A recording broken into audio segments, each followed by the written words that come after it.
4월 27일 월요일. 버림받지 않는 존재.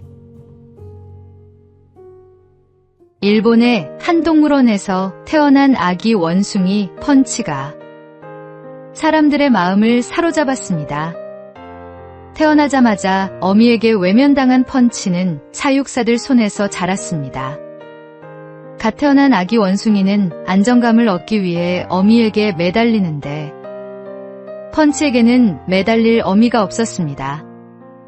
사육사들은 여러 인형을 넣어주었고 펀치는 그중 오랑우탄 봉제 인형을 가장 좋아했습니다. 무서운 일이 생기면 재빠르게 달려가 그 인형에 안겼고 사육사들은 그 인형을 오랑우탄 엄마라고 부릅니다. 무리에 합류한 뒤에도 처음에는 다가가면 밀쳐지는 날이 많았지만 시간이 지나면서 다른 원숭이가 펀치를 안아주거나 털을 다듬어주는 모습이 관찰되기 시작했습니다. 어미에게 버림받은 작은 원숭이에게도 기댈 곳이 주어졌습니다. 하나님은 우리를 홀로 내버려 두지 않으십니다.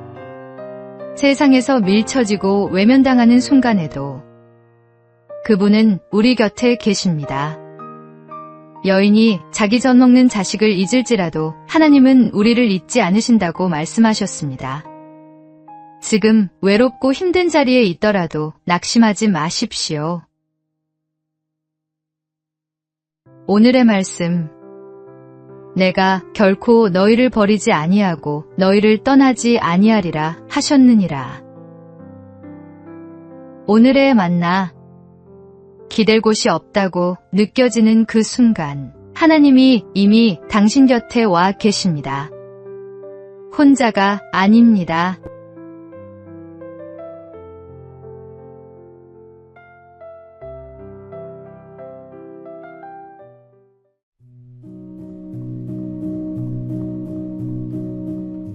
(4월 28일) 화요일. 기도의 열매. 거창한 결단이라기보다는 매일 드리는 기도 제목이 행동으로 이어졌을 뿐입니다. 강릉의 한 장로가 지역병원에 2억 원을 기부했습니다. 기부금은 경제적 사정으로 치료가 어려운 소아 환자를 돕는 데 쓰일 예정입니다. 그 결단 뒤에는 깊은 아픔이 있었습니다. 2021년 태어난 큰손주가 소아암 판정을 받고 2년 가까이 치료를 받다 하나님 품으로 갔습니다. 치료받을 형편이 주어진 것만으로도 감사했지만 경제적 이유로 치료를 망설여야 하는 가정을 생각하면 마음이 놓이지 않았다고 합니다. 손주를 떠나보낸 슬픔을 원망으로 삭히지 않고 같은 아픔을 겪는 이들을 향한 사랑으로 바꾸어낸 것입니다. 고통이 사람을 다치게도 하지만 이렇게 열리게도 합니다. 그는 교회와 장로라는 이름을 굳이 함께 밝혔습니다. 다른 성도들에게도 작은 도전이 되기를 바라는 마음에서였습니다. 이웃의 고통 앞에서 신앙이 무엇으로 응답해야 하는지 함께 고민했으면 합니다. 매일 아침 아내와 함께 드리는 예배에서 그는 기도합니다. 하나님의 사랑을 이 세상에 전하는 사람이 되게 해달라고 말입니다. 기도가 삶을 바꾸고 삶이 세상을 바꿉니다. 오늘의 말씀. 이와 같이 행함이 없는 믿음은 그 자체가 죽은 것이라. 오늘의 만나. 오늘 내 기도 제목이 삶 속에서 행동으로 이어지고 있는지 돌아보십시오.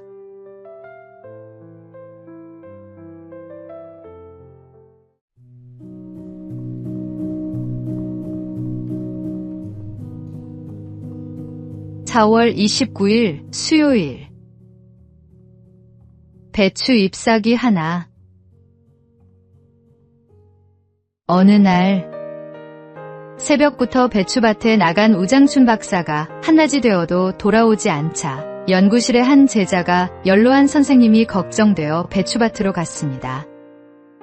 이마에 송글송글 땀방울이 맺힌 우 박사는 숨쉬기가 힘든지 한 번씩 심호흡을 해가면서 배추 포기 하나하나를 들여다보며 노트에 기록하고 있었습니다. 놀란 제자가 달려가 선생님, 이 땀 좀 보십시오. 이건 제가 할 테니 들어가 쉬십시오 하며 노트와 연필을 받아들려고 했습니다. 그러나 우장춘 박사는 괜찮네, 이것만 마저 하고 갈 테니 먼저 들어가게 하며 다시 배추를 살폈습니다. 결국 선생님의 고집을 꺾지 못하고 옆에 멍하니 서 있는 제자에게 박사는 한참 만에 이렇게 말했습니다. 자네, 내 얘기 하나 들어보겠는가? 내가 죽은 뒤 누군가가 너는 세상에 태어나서 무엇을 했느냐 하고 물으면 배추 잎사귀 하나 사람들 먹기 좋게 만들어 놓고 왔습니다 하고 대답할 생각이네. 그리고는 또 배추를 들여다보았습니다. 우 박사는 조국의 농업 근대화를 자신의 역사적 사명과 과제라고 생각했습니다. 그리고 조국을 너무도 사랑했기에 일본의 파격적인 예우를 거절하고 강제 추방당하면서 귀국했습니다. 하나님이 당신에게 묻습니다. 너는 무엇을 하고 있느냐? 오늘의 말씀. 오직 주께서 각 사람에게 나누어 주신 대로 하나님이 각 사람을 부르신 그대로 행하라. 내가 모든 교회에서 이와 같이 명하노라. 오늘의 만나. 하나님이 내게 맡기신 자리가 크든 작든 그 자리에서 끝까지 충실한 것이 곧 부르심에 응답하는 삶입니다.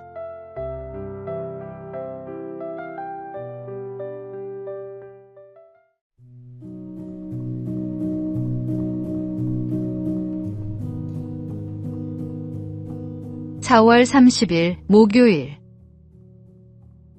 가장 중요한 준비. 부잣집에 어리석은 종이 한 명 있었습니다. 심성은 착했습니다. 하루는 주인이 그에게 지팡이를 주며 말했습니다. 너보다 더 어리석은 사람을 보면 이 지팡이를 주어라. 종은 수년이 지나도록 자신보다 어리석은 사람을 찾지 못했습니다. 세월이 흘러 주인이 중병에 걸렸습니다. 아무래도 이 세상을 떠날 것 같다. 종이 물었습니다. 무슨 준비를 할까요? 주인은 아무것도 필요 없다며 낙심만 했습니다. 그때 종이 지팡이를 꺼내 주인에게 건넸습니다. 짧은 여행을 가셔도 이것저것 준비하시더니 영영 못 돌아오는 길을 떠나면서 아무것도 준비하지 못하신 당신이 저보다 어리석습니다. 주인은 한동안 말이 없었습니다. 평생 영리하다 자부했던 자신이 정작 가장 중요한 것을 준비하지 못했다는 사실을 그제야 마주했기 때문입니다. 우리는 여행 한번 떠나면서도 꼼꼼히 짐을 쌉니다.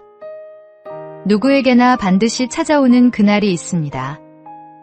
그런데 우리는 그 가장 중요한 준비를 가장 쉽게 미룹니다.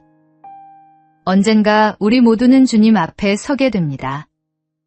그날을 위한 준비는 거창한 결단이 아니라 오늘 하루를 주님 앞에서 어떻게 살았느냐에 달려 있습니다.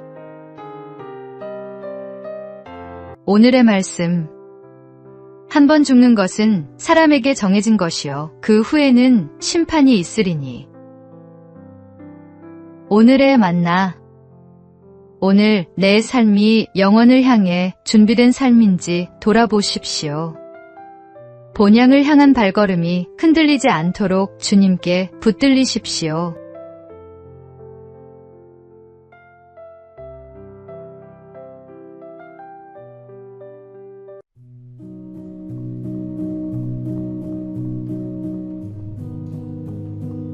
(5월 1일) 금요일. 혼자 먹는 밥상. 최근 우리 사회에서 혼자 밥을 먹는 혼밥이 점점 일상이 되고 있습니다. 통계에 따르면 전체 가구의 4분의 1이 혼자 사는 1인 가구라고 합니다. 의사들은 혼자 밥을 먹는 사람이 가족과 함께 먹는 사람보다 스트레스가 높고 신장 불안과 우울감이 더 크다고 말합니다. 함께 먹으면 20분 걸리는 식사가 혼자 먹으면 15분 이내로 줄어듭니다. 급하게 먹으면 소화에도 부담이 되고 음식이 주는 기쁨도 반감됩니다. 무언가를 먹는 시간은 인간의 가장 기본적인 욕구를 채우는 행복한 순간입니다. 함께 먹는 자리에서는 마음이 열리고 몸에 정서적으로 유익한 호르몬이 생성되기도 합니다. 함께 식사하는 사람들 사이에 친밀감이 더 깊어지는 것도 바로 이 때문입니다. 예수님은 많은 이들과 함께 떡을 떼며 음식 나누기를 즐기셨습니다. 기도는 홀로 한적한 곳에서 하셨지만 식사는 늘 함께 하셨습니다. 어린이날, 어버이날, 스승의 날 등 갖가지 기념일로 채워진 5월은 함께 밥상을 나눌 기회가 많은 달입니다. 천천히 맛있게 먹으며 넉넉하게 대화하는 습관이 우리 가정과 사회를 한층 밝고 따뜻하게 만들어줄 것입니다. 오늘의 말씀.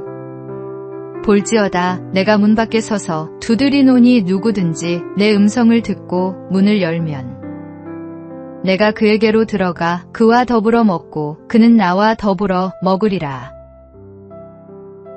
오늘의 만나. 오늘 누군가와 밥 한 끼를 나눠 보십시오. 그 작은 밥상이 때로는 말보다 깊은 위로가 됩니다.